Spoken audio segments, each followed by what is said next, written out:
पुणे तो हमेशा से ही चहल पहल भरा शहर रहा है। यहाँ की गलियों में हर वक्त रौनक रहती है और बाजारों में लोगों की भीड़ उमड़ती रहती है। लेकिन इसी शहर के बीचों बीच एक जगह थी जहाँ शांति का बसेरा था, ओशो का आश्रम। यह आश्रम एक अलग ही दुनिया का एहसास कराता था। यहाँ की फिजा ही अलग थी। हर कोने में एक अद्भुत शांति और सुकून महसूस होता था। एक अजीब सी शांति हवा में घुली हुई थी। यहाँ की हर सांस में एक नई ऊर्जा थी। खोजने की चाहत हर तरफ थी, लेकिन ये चाहत अच्छी थी, उम्मीद से भरी हुई। यहाँ लोग अपने भीतर की यात्रा पर निकलते थे। हर तरह के लोग, हर तबके के लोग इस आश्रम में आते थे। यहाँ कोई भेदभाव नहीं था, सबका स्वागत था। कुछ ढूंढने, कुछ पाने की उम्मीद लिए। यहाँ हर कोई अपने जीवन के सवालों के जवाब खोजने आता था। कुछ और पाने की चाहत लिए, कुछ गहराई की तलाश में। यहाँ की शांति और सुकून उन्हें अंदरूनी शांति की ओर ले जाती थी। वो खुद को समझना चाहते थे, शांति पाना चाहते थे। यहाँ की हर गतिविधि उन्हें आत्मज्ञान की ओर ले जाती थी।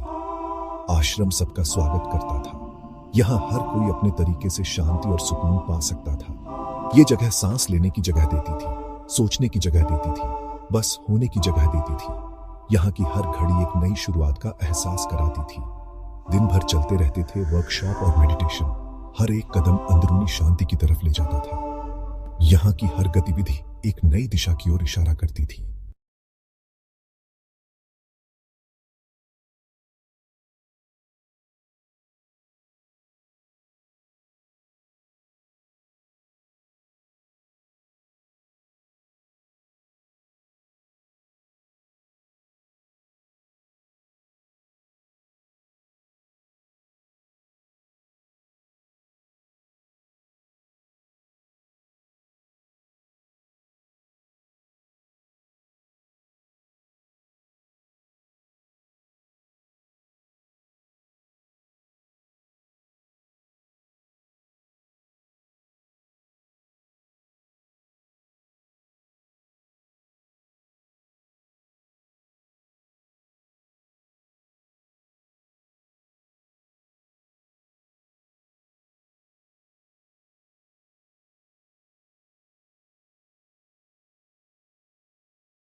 ओशो नाम में ही एक दम था।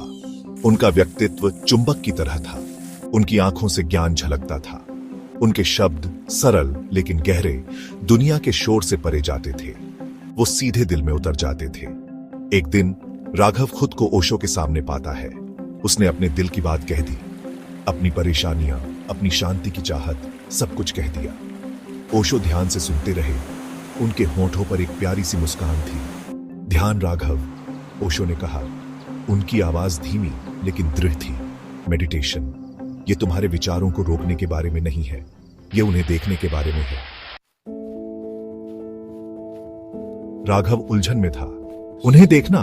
उसने पूछा। लेकिन कैसे? वो तो आते ही रहते हैं। ओशो हंसे, एक गहरी कंपित होती हुई हंसी। बिल्कुल बादलों की तरह राघव, उन्होंने समझाया। तुम बादलों से तो नहीं लड़ते, है ना? तुम बस उन्हें यूं ही बहते हुए देखते हो। वो आगे समझाते हैं कि मेडिटेशन जागरूक होने के बारे में है।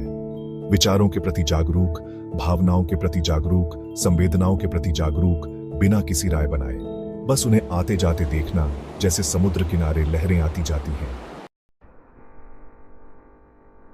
राघव ने ओशो की बातों को दिल से लगा लिया। ओशो के शब्दों ने उसके जीवन में एक नई दिशा दी। उसने रोज मेडिटेशन करना शुरू कर दिया। पहले तो उसे दिक्कत हुई, लेकिन उसने हार नहीं मानी। फिर धीरे धीरे उसने खुद को समर्पित कर दिया। उसकी साधना में एक नई गहराई आई। उसे अपने मन में चल रही बातचीत का एहसास हुआ। उसने अपने विचारों को ध्यान से सुनना शुरू किया। वो उसे उसके असली रूप में देखने लगा, बस विचार, हकीकत नहीं। उसने विचारों और वास्तविकता के बीच का अंतर समझा। जैसे जैसे दिन हफ्तों में बदलते गए, राघव के अंदर एक बदलाव आया। उसकी सोच में एक नई स्पष्टता आई। जो मन कभी बेचैन रहता था, अब उसे शांति के पल मिलने लगे थे। उसकी आत्मा में एक नई शांति का अनुभव हुआ। उसे शांति मिली, विचारों के न होने से नहीं, बल्कि उनके बीच के खालीपन में। उसने उस खालीपन में सच्ची शांति पाई। उसे ओशो के शब्दों का सच समझ में आ गया। मेडिटेशन वो नहीं है जो तुम करते हो, यह एक अवस्था है जिसमें तुम प्रवेश करते हो। यह तो तुम खुद बन जाते हो, यह तुम्हारी पहचान का हिस्सा बन जाता है। उसने खुद तक वापस आने का रास्ता खोज लिया था, उस शांति तक जो हमेशा उसके अंदर थी। उसने अपने भीतर की यात्रा शुरू की, उस शांति तक जो हमेशा उसके अंदर थी। खुशी की तितली वो उसके कंधे पर आकर बैठ गई थी। अब वो दूर नहीं थी, बल्कि उसकी हमराही बन गई थी। उसने सच्ची खुशी और शांति को अपने जीवन का हिस्सा बना लिया। अब वो दूर नहीं थी, बल्कि उसकी हमराही बन गई थी। उसकी यात्रा ने उसे एक नई दिशा और उद्देश्य दिया।